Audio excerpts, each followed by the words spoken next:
because we're not going to let you pull the shit that you're pulling off in Europe. We're not going to let NATO do its stuff. We're not going to, then if Europe, you and Brussels, motherfucker, you guys fuck around, you will find out. Imagine a global chess match. Every single move, well, it has immediate visible consequences right there on the board. Yeah. But the deeper strategy, the really intricate layers of play, they're hidden beneath these mountains of geopolitical tension, internal struggles, and actually some surprising vulnerabilities. That's precisely the intense, high-stakes scenario we're going to delve into today. It really is, and the conflict that's, rapidly reshaping the Middle East. The ripples are going far beyond its immediate borders, too. It truly demands a really comprehensive understanding of all its nuances, its underlying currents. Absolutely. So our deep dive today, it's all about this escalating conflict between Israel and Iran. We're committed, really committed, to moving beyond just the fleeting headlines you might catch. Yeah. We want to reveal the intricate military responses, those profound internal crises simmering inside Iran, and the dynamic shifts in geopolitical alliances, all the things that are defining this incredibly dangerous moment. Think of it like unraveling a really complex tapestry, and we're here to guide you through each thread. Yeah, and to do that, we've pulled together a pretty rich stack of sources for you. It includes everything from detailed reports, AP, The Guardian, those kinds of respected agencies, but also insightful analyses from a popular YouTube channel, perspectives from community discussions online, and we've also got critical information from Wikipedia specifically about that internet blackout, which, as we'll see, played a pretty significant role. Right. Our mission today is to extract the most vital nuggets of knowledge from all these different places. Our goal is to help you understand not just what is happening, but crucially, why it matters, and what the far-reaching implications could be for everyone involved. Tehran, Washington, really, around the globe. So get ready for some genuine aha moments, because this exploration is both deeply significant and, frankly, incredibly compelling. Okay, so to begin, let's jump right into the immediate stuff. The military engagements and, maybe more importantly, the direct human impact. Indeed. The conflict really ramped up significantly on June 13th. That's when Israel initiated a series of, let's say, concentrated airstrikes. And these weren't just random attacks. They were meticulously planned operations, strategic, designed to target key Iranian assets, covering both their nuclear infrastructure and critical military sites. Okay, let's unpack that precision a bit. To grasp the intent behind these strikes, let's get into some specifics from our sources. Israeli military reports, they confirmed the targeted killing of several top Iranian military officials. Among them, Saeed Izzadi. He was identified as head of the Palestine Corps of Al-Quds. That's the foreign operations branch of the IRGC, the Iranian Revolutionary Guard Corps. And he was killed in a strike on a residential flat in Qom, central Iran. And the list didn't stop there. Behnam Shahriari, he was the commander of the Quds Forces Weapons Transfer Unit, a really critical figure responsible for arming proxies like Hezbollah and Hamas, providing arms, logistical support. He was also killed while traveling in western Iran. So these weren't just, hitting buildings. They were aiming at specific nodes, specific people. Right. So targeting these individuals rather than just facilities, that tells us something, doesn't it, about Israel's strategy. What does that precise approach reveal about their objectives? It feels like it goes beyond simple retaliation, like a calculated effort to really disrupt Iran's operations. Yeah. You've hit on a crucial point there. These targeted assassinations, they represent a deliberate, calculated move by Israel. It's about decapitating leadership and severely disrupting those vital supply chains for Iran's regional proxies. The strategic aim here, it's multifaceted, really. First, create disarray, fragmentation within the IRGC's external operations. Those are central to Iran's power projection. And second, potentially sever those crucial logistical links, directly impacting groups like Hezbollah, Hamas. Their ability to operate, it's about degrading Iran's network, its capabilities beyond its immediate borders, aiming for systemic, maybe long-term damage to their influence. It's a strategy that looks like dismantling rather than just responding. And of course, Iran didn't just sit back. Their response to these strikes was, swift and pretty robust. Our sources clearly indicate they launched their own significant barrages, missiles, drones, heading towards Israeli territory. That's absolutely right. We saw Iranian missile barrages hitting Haifa. One report mentioned at least 2 injuries, another cited 31. So some discrepancy there, but definitely impact. In central Israel, a building caught fire. That was from shrapnel, from an intercepted Iranian missile. And there was also a drone strike. Hit a residential building in northern Israel, caused damage. Okay, so here's where it gets really interesting for me. Despite the sheer volume of these Iranian attacks targeting places all across Israel, the reported casualties in Israel seem, well, relatively low. Now, we have photos, right, of an Israeli flag outside a damaged apartment in Ramat Gan, people in Tel Aviv taking shelter, so the fear, the disruption, it was real. But casualties reported from the drone strike or the wider missile barrage outside Haifa, apparently none. So what does this difference, this disparity tell us? Is it more about sending a powerful message than causing mass destruction? It's definitely a potent message, yeah. And the casualty numbers are, well, they're telling. Property damage happened, no question. But the low reported casualties, especially given the number of missiles and drones Iran launched.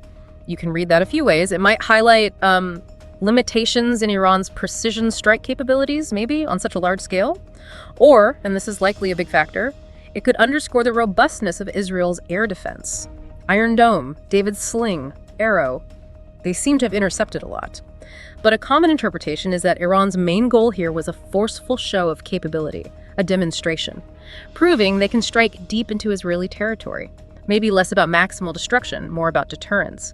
These strikes serve as a critical piece of Iran's deterrent strategy, signaling resolve, warning against more Israeli aggression, even if the goal isn't widespread carnage. It's fascinating, that psychological aspect. Exactly. It's psychological warfare. Iran wants to create vulnerability, show they can reach Israel, disrupt daily life, even if the physical impact isn't always catastrophic. And this, brings up a big question for both sides. How sustainable is this? A conflict fought partly through messaging, psychological pressure. What are the long-term implications? And while we're dissecting tactics and strategy, it's so crucial, absolutely vital, that we pause. We need to remember the human toll, especially on civilians inside Iran. It's easy to get lost in the geopolitics, the chess moves, but the reality on the ground for ordinary people, it's stark. Indeed. We have reports from a Washington-based Iranian human rights group. The numbers are staggering. At least 722 people killed in Iran since the conflict began. And, deeply concerning, 285 of those identified as civilians, plus over 2,500 wounded. It paints a grim picture of just widespread suffering. And to make that data real, not just abstract numbers, our sources mentioned Parnia Romanian, a 13-year-old girl, left unconscious in a hospital bed. Her neighborhood in Tehran was hit by an Israeli strike on June 21st. Cases like Parnia's, they really cut through the noise, don't they? They bring home the brutal reality, the immense human cost for innocent people. And putting this in the broader context, significant civilian casualties reported consistently by human rights groups, they raise profound questions about adherence to international humanitarian law during wartime. Even conflicts supposedly focused on strategic targets, they inevitably inflict pain, suffering on non-combatants. These numbers, they just underscore the disproportionate impact modern warfare has on vulnerable populations.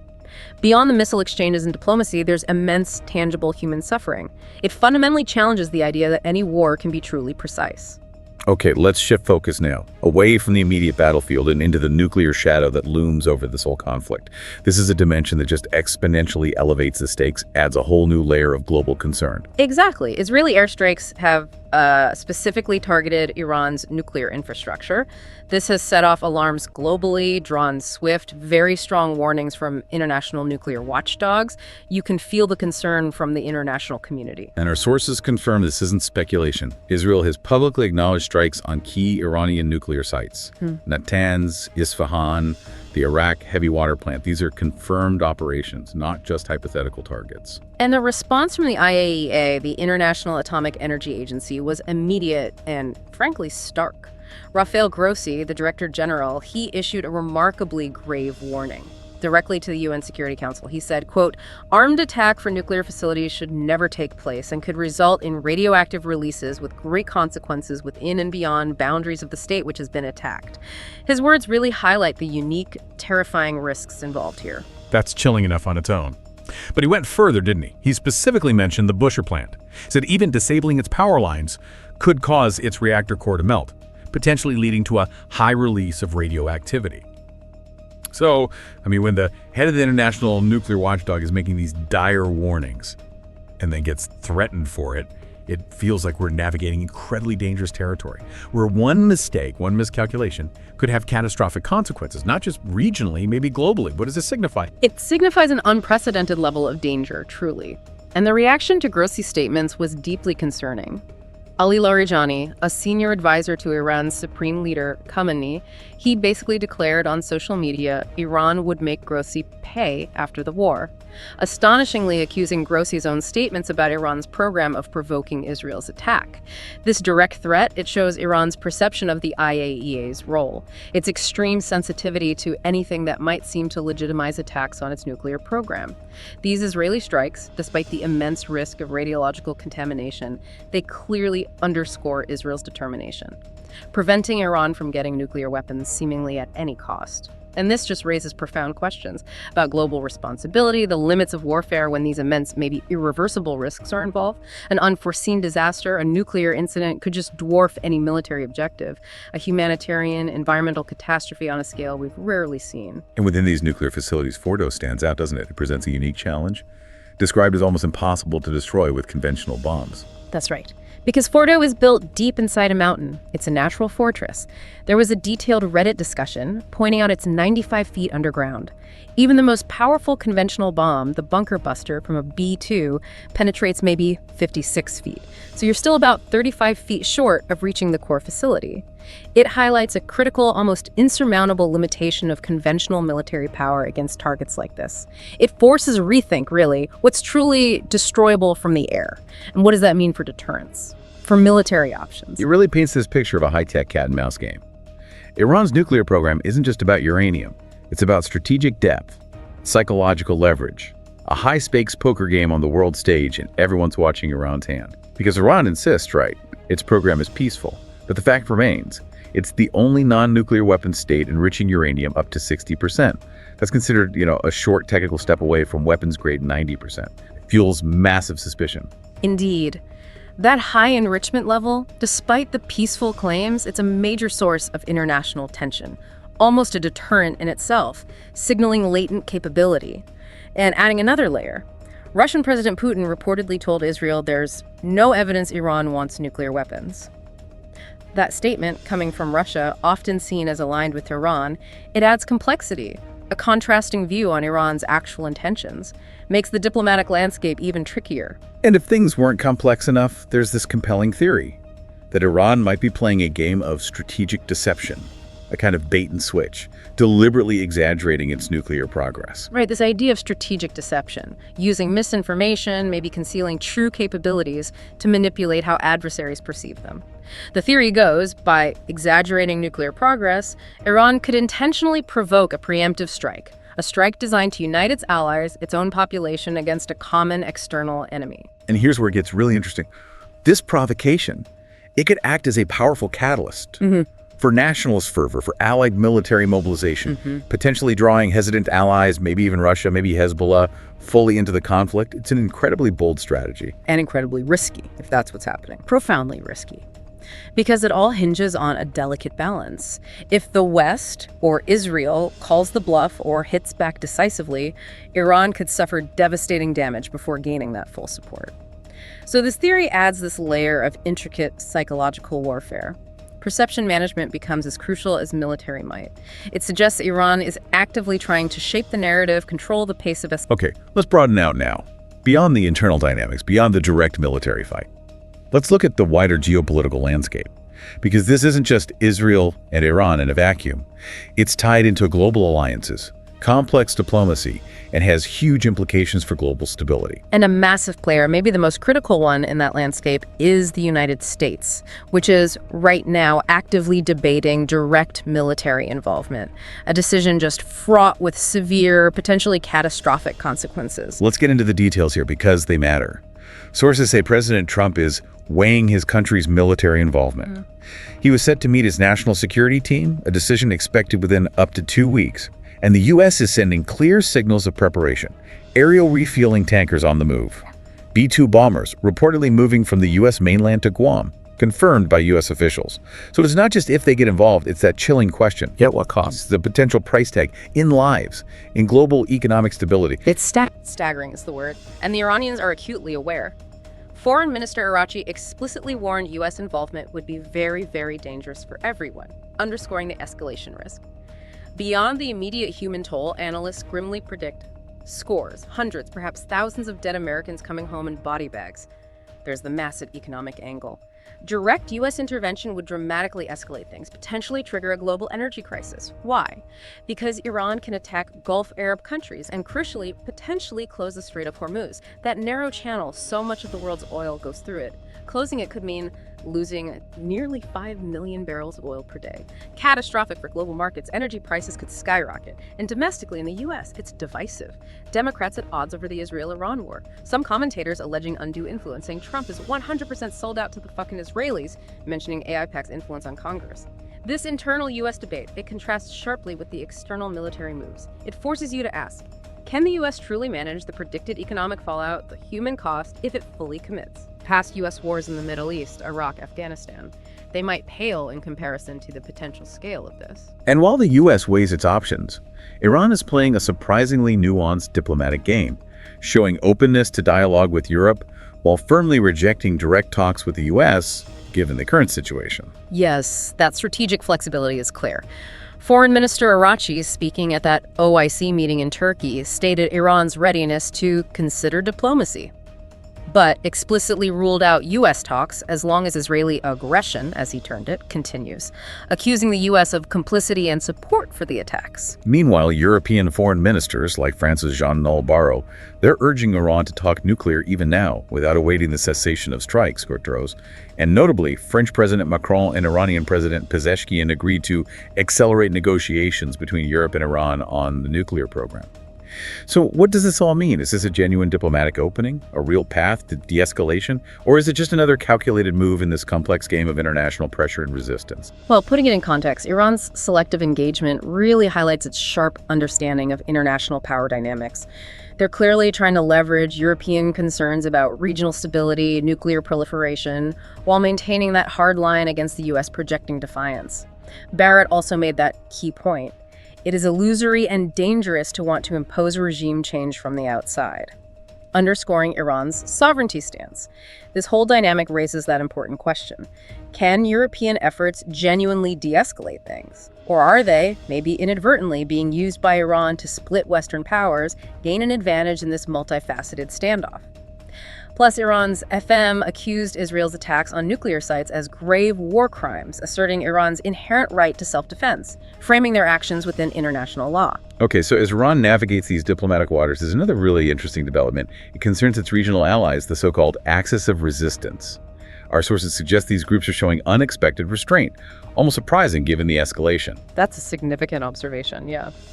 Experts note that despite projecting power, Iran has found itself somewhat isolated, with little allies to turn to for direct military help right now. Hezbollah, a key proxy in Lebanon, is reportedly still reeling from its own fight with Israel, Lebanese officials supposedly warning them against another war. Similarly, Hamas is struggling to keep its hold on Gaza, having suffered huge losses, about 20,000 Hamas fighters, most of its terror infrastructure. And here's where it gets really compelling. The Houthis in Yemen, they're cited as one of the few groups publicly supporting Iran. But sources suggest they've accomplished little directly against Israel since this phase began.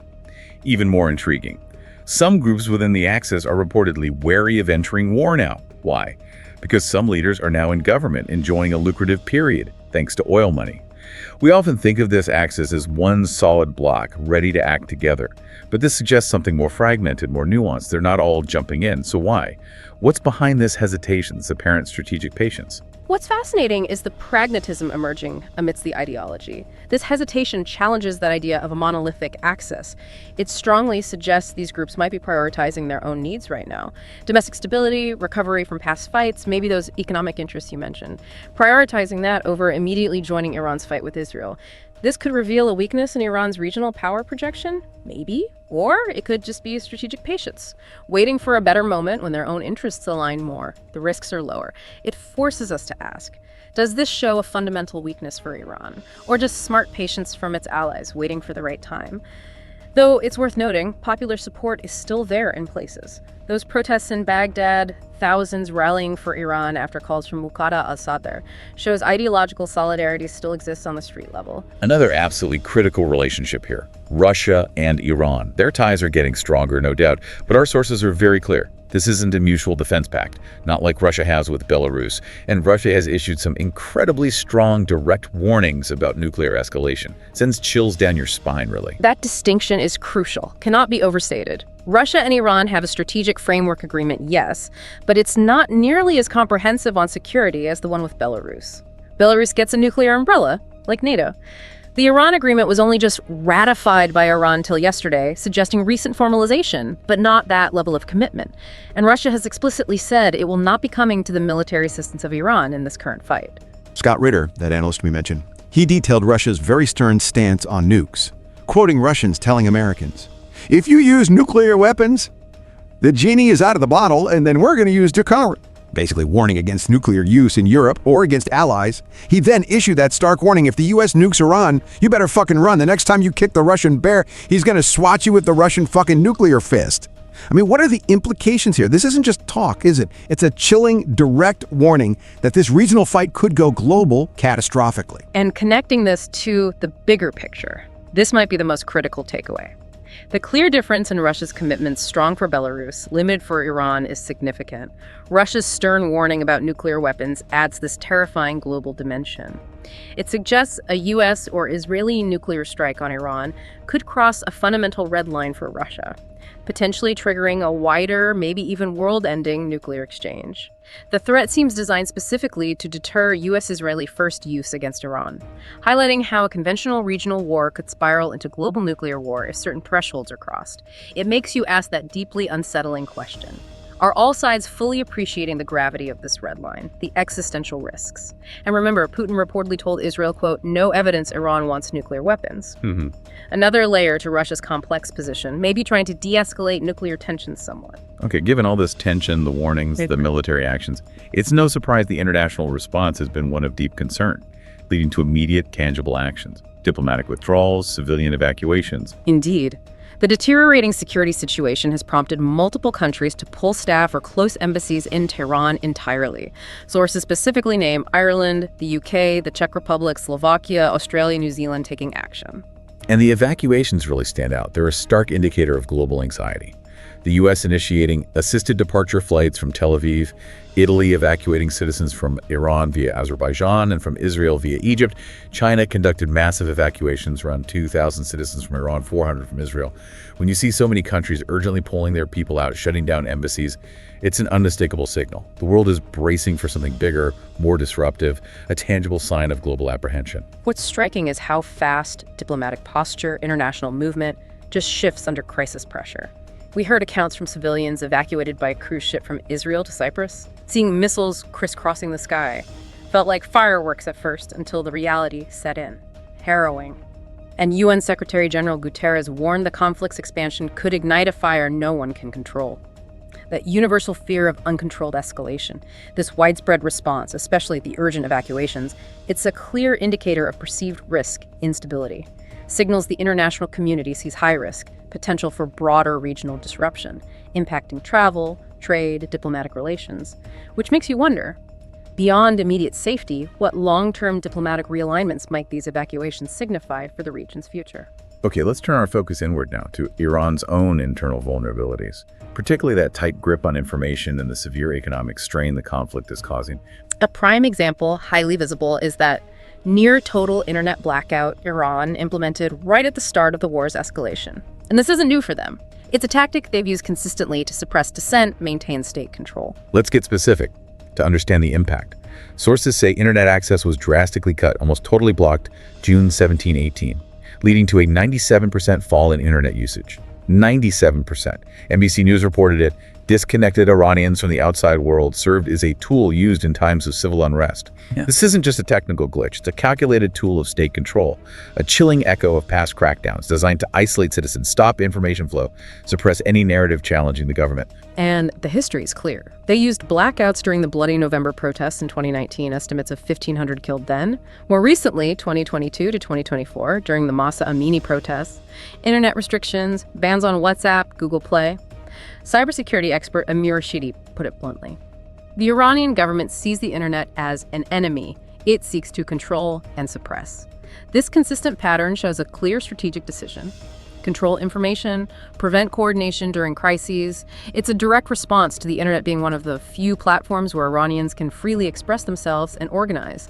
But it raises that question: how effective is this strategy long term, given the basic human desire for connection, for information, especially in a crisis? Yet, despite this severe censorship, something compelling is happening. Many Iranians are actively, ingeniously bypassing these controls, while the government resorts to more elaborate disinformation, deceptive tactics. Yeah, the information war inside Iran is intense, constantly shifting. Millions reportedly bypassing censorship to follow Israeli organizations, personalities on social media. VPNs are widespread. Used to access banned apps, Telegram, X, Instagram, shows that persistent demand for uncensored info, connection. And the government's response is, well, sophisticated and alarming, creating a fake Starlink app as bait to spy on citizens, trying to lure people in, plus urging citizens to delete WhatsApp claiming it's Israeli spyware, a claim WhatsApp flatly denied, saying we do not provide bulk information to any government. It really is like a high-tech cat and mouse game. Information itself is the battleground. Even a simple app becomes a potential tool for espionage. And putting that in the bigger picture, this internal struggle over information, it's a microcosm of the larger conflict. The public's ingenuity in bypassing censorship shows that deep desire for access, for connection. Conversely, the government's desperate measures, fake apps, disinformation, underscore their desperation to control the narrative, prevent dissent, which makes you wonder, how effective can these tactics really be in our digitally connected world? Yeah. Even under authoritarian regimes, can they truly win this battle for hearts and minds long term? And beyond information control, the blackout, combined with the war itself, is inflicting significant economic pain on Iran's economy, its people, with potential for severe global repercussions too. A BBC report highlighted it clearly. Internet blocking carries a huge cost for the Iranian economy, businesses, and public services, grinds things to a halt. We saw reports of a banking internet outage hit Iranians amid Israeli strikes, leading to immediate problems like no way to pay for daily needs, disrupting commerce at all levels. So the impact isn't theoretical, is it? It's tangible, affecting how people buy groceries in Iran and potentially how much you pay for gas globally. A stark reminder of how connected we are. Because the conflict carries the huge threat of economic fallout if Iran retaliates by hitting Gulf Arab countries or, critically, closing the Strait of Hormuz. That choke point, a fifth of the world's oil supply, goes through there daily. And what's striking is how fast a regional conflict can ripple through, potentially cripple global economic systems. Closing Hormuz could trigger a massive energy crisis, potentially driving gas prices to $12, $15, $20, $25 a gallon forever, devastating for consumers, industries. Scott Ritter even suggested starkly it could mean Walmart doesn't get stocked up if high diesel costs make logistics impossible, disrupting supply chains everywhere. It reveals this critical, shared vulnerability for Iran and the entire global economy. Which forces that question. Are political leaders adequately weighing this potential economic devastation against their strategic aims? The cost isn't just military or human lives, but global livelihoods too. Okay, finally, let's turn to the end game. What might victory even look like in a conflict this complex? And what are the long-term viability questions for both Israel and Iran? Well, Israeli military officials are publicly saying they're preparing for a prolonged conflict, suggesting they expect a sustained fight, not a quick resolution. Let's break that down. The Israeli military explicitly announced preparing for the possibility of a lengthy war. Brigadier General Efi Defrin confirmed the Chief of Staff instructed the army to prep for a prolonged campaign. When a military says lengthy war, that implies a totally different commitment, right? Resource drain than past conflicts. This isn't a skirmish, they're digging in. Exactly. That stance signals Israel recognizes this probably won't be a quick, decisive win. They anticipate a protracted struggle, needing sustained resources, national commitment, international support. It reflects a strategic shift. From short, targeted ops to a more enduring posture, maybe for a war of attrition, which raises that critical question about long-term resilience for both states. Militarily, yes, but also economically, socially, under that constant pressure. And tied to that, there's a lot of skepticism among analysts. Can either side actually achieve a clear, conventional win here, given the unique nature of this conflict? A Reddit analysis put it bluntly, this is not a war that either side can win easily.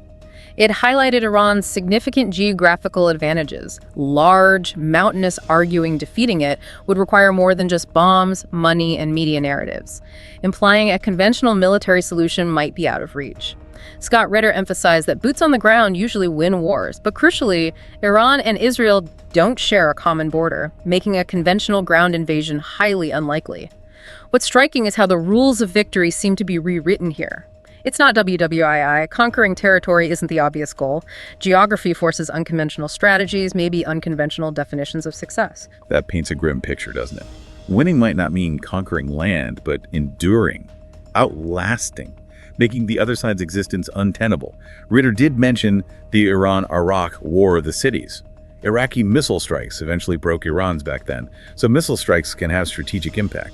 But he also stressed Iran's historical capacity to suffer millions of casualties in that 8-year war, saying Iran hasn't even begun to suffer, and they know how to suffer, implying much higher resilience than Israel. So if conventional victory is elusive, what alternative outcomes are possible? What does success or defeat even look like in this kind of warfare? It underscores the complex, maybe inconclusive nature of this fight.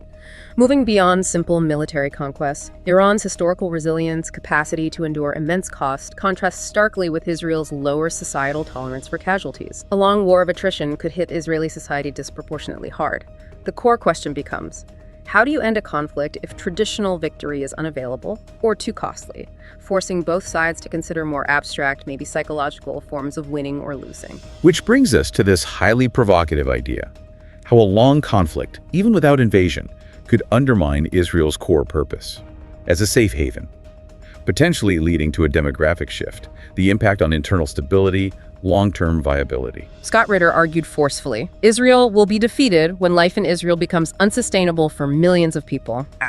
Claiming Iran is strategically making life in Israel impossible, destroying infrastructure, proving through attacks that you aren't safe in Israel. Wrong. He starkly contended if Israel opened its borders now, hundreds of thousands, maybe millions might leave. Nobody wants to live in Israel, they're all scared. And the implications are unsettling.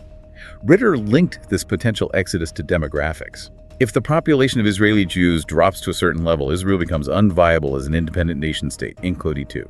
He argued this could lead to talks of a two-state solution or a one-state solution where the Jews are not the dominant force. Yeah. He even criticized Israel for, he claims, keeping people in, suggesting if they were confident they'd let the world see the missiles don't work.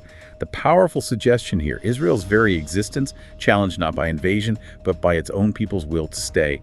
A totally different lens on the stakes. And putting that in context, the idea that a nation's viability could hinge on demographics, on citizens' perception of safety, it's a profound point, suggests the real defeat for Israel might not be military, but an internal exodus, a demographic drain driven by an unsustainable environment under constant threat, raising that urgent question. How much sustained pressure can Israeli society withstand economically, socially, psychologically before these internal shifts become the dominant factor, potentially overriding military successes? Okay, finally, let's address the specter of regime change in Iran. Some external actors might hope for it, even advocate for it, but there are strong, explicit warnings from diplomats, analysts, about the dangers, the potential futility of imposing change from outside. French Foreign Minister Jean-Noël Barrot was explicit. It is illusory and dangerous to want to impose a regime change from the outside. It is up to the people to decide their own destiny. Respect for sovereignty, self-determination. So what does that mean? Regime change might sound appealing to some who see Iran's government as destabilizing, but history and warnings from our sources paint a grim picture of what that could unleash. A Reddit commenter worried about a Syria 2.0, protracted destabilizing revolutions, or a bunch of ISIS types inheriting a lot of atomic know-how. Chilling. They also noted an internal dynamic. Israel viewed okay by the urban population, the group the regime worries about. The rural population is mostly loyal and, yes, anti-Israel, suggesting external intervention could misjudge internal support badly. This discussion really underscores the profound risks of trying to engineer political change in a complex nation like Iran, especially one with a history of resisting external interference. It highlights the potential for unintended, chaotic consequences. Outcomes far worse than the status quo, state collapse, civil conflict, humanitarian crises. Or, terrifyingly, new extremist groups rising, maybe gaining access to atomic knowledge. That wouldn't just destabilize Iran, it could destabilize the entire Middle East for decades. which forces that critical question for external powers.